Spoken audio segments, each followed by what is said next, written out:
j'espère que tu es au top. Alors, aujourd'hui, A ou A ou l'inverse. Donc ça, c'est un homonyme grammatical. Ok? Alors, quand est-ce qu'on met A ou A? Alors, eh bien, c'est très facile. En fait, vous allez remplacer A par avait. C'est chouette, on dirait un petit bonhomme. Par avait.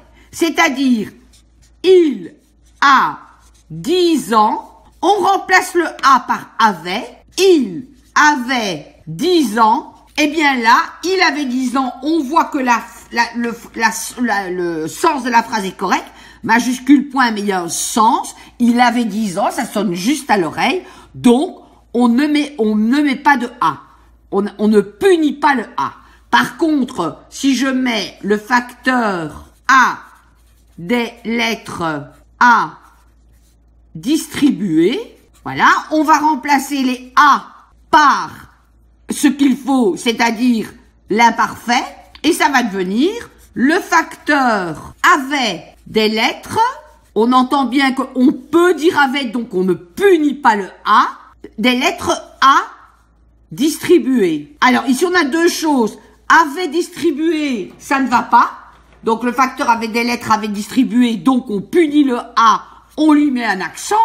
Et d'autant plus que le A devant un verbe à l'infinitif prendra de toute façon l'accent de punition.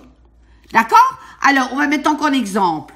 La marmotte ne pense qu'à dormir. Premièrement, on voit qu'il y a un verbe à l'infinitif, donc déjà le A va être puni. Mais en plus, la marmotte la marmotte ne pense qu'avait dormir, ça ne va pas, donc on punit le A. Ok? Donc s'il y a avait, si on peut le remplacer, ça fait A. Si vous pouvez pas le remplacer par avait, eh bien le A est puni. Voilà. C'est aussi simple que ça. Bye!